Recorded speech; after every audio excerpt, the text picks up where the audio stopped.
Au sommaire de Matière grise. Sur les conseils de son médecin, Aurélie a aujourd'hui rendez-vous à l'hôpital Erasme pour bénéficier d'une méthode qui pourra l'aider à perdre du poids sans passer par une opération lourde. La méthode envisagée, c'est une endoscopie thérapeutique. Une caméra est envoyée dans un premier temps pour filmer l'estomac.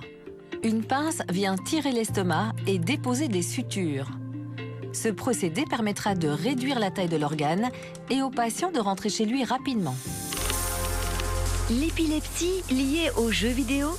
On s'en sort avec une petite mention sur l'étiquette, disant que ce jeu pourrait vous foudroyer quelque peu d'une crise d'épilepsie. Mais et comment s'explique une épilepsie? Si la science inspire la science-fiction, la science-fiction elle aussi inspire la science. Le résultat, c'est une progression globale de la connaissance, comme si l'une entraînait l'autre. Et si certains doutent encore que la science-fiction entre tous les jours davantage dans notre quotidien, rappelons que des robots nous envoient régulièrement des photos de leur prospection sur la planète Mars. Bienvenue à tous. L'endoscopie est utilisée depuis longtemps pour observer l'intérieur de notre corps, grâce à une caméra combinée à de la fibre optique. Désormais, le champ d'action de ce genre de technique s'est élargi. Des médecins l'utilisent aussi pour soigner des patients, notamment en chirurgie digestive. Il faut dire que les endoscopes se sont perfectionnés. Ils sont devenus de véritables petits bijoux, sous l'impulsion notamment de chercheurs belges particulièrement ingénieux. Aurélie aime faire son café le matin. Elle apprécie passer la tondeuse sur l'herbe fraîche. Et ce qu'elle adore surtout, c'est jouer au piano.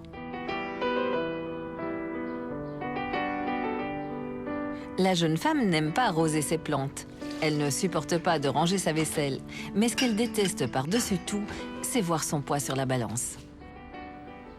J'ai envie que ça change, je veux pouvoir recommencer à courir.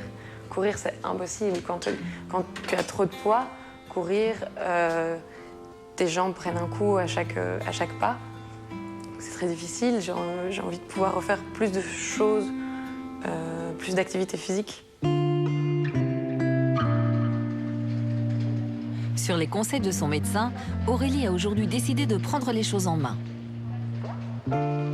Elle a rendez-vous à l'hôpital Erasme pour bénéficier d'une méthode qui pourra l'aider à perdre du poids sans passer par une opération lourde. J'espère que cette méthode va pouvoir enclencher une perte de poids qui est régulière, ni trop ni trop peu. La méthode envisagée, c'est une endoscopie thérapeutique. Une caméra est envoyée dans un premier temps pour filmer l'estomac. Ensuite, cette endoscopie devient thérapeutique. Une pince vient tirer l'estomac et déposer des sutures. Ce procédé permettra de réduire la taille de l'organe et au patient de rentrer chez lui rapidement. Il présente toutefois quelques inconvénients. C'est une technique qui est moins efficace que la technique chirurgicale. La technique chirurgicale consiste à couper une partie de l'estomac. Nous, on vient simplement réduire par endoscopie pour replier l'estomac sur lui-même. Et donc, on a une moins grande efficacité en termes de perte de poids. C'est à l'Université libre de Bruxelles que l'outil a été conçu. Dans ce laboratoire, les ingénieurs essayent de transposer le modèle d'endoscope à toute une série d'interventions, pas seulement pour l'estomac. Cet endoscope est muni d'un dispositif ici de mesure laser qui permet de mesurer, par exemple, le diamètre d'une bronche ou, comme ici, les mesures d'une excroissance à l'intérieur du système bronchique.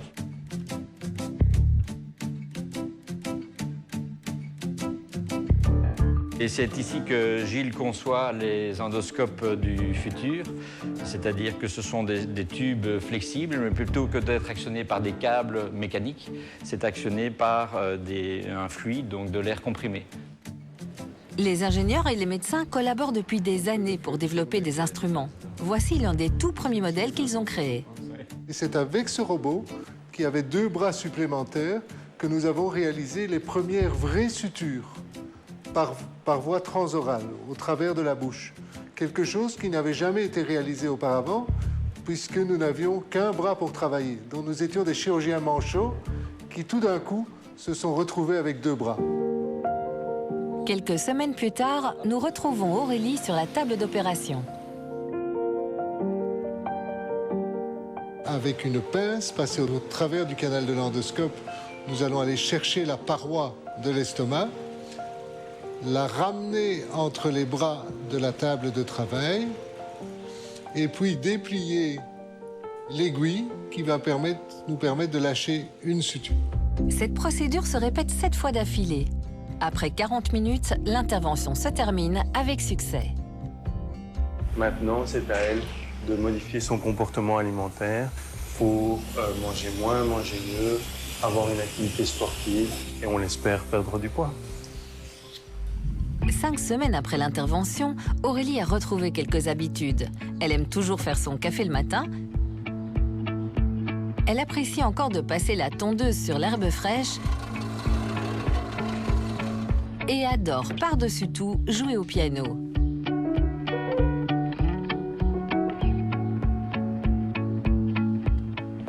Elle n'aime toujours pas arroser les plantes et ranger la vaisselle.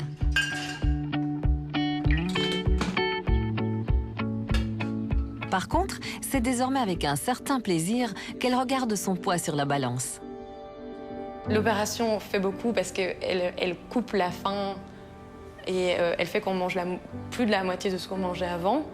Mais sans l'encadrement qu'il y a autour, je pense que ça ne peut pas marcher. Parce que si on continue à manger mal et de façon complètement désorganisée à n'importe quelle heure, etc., je ne pense pas que ça peut fonctionner. Donc je pense que c'est vraiment un tout. Aujourd'hui, Aurélie revit. Elle a très vite perdu 10 kilos et la voilà prête à relever de nouveaux défis.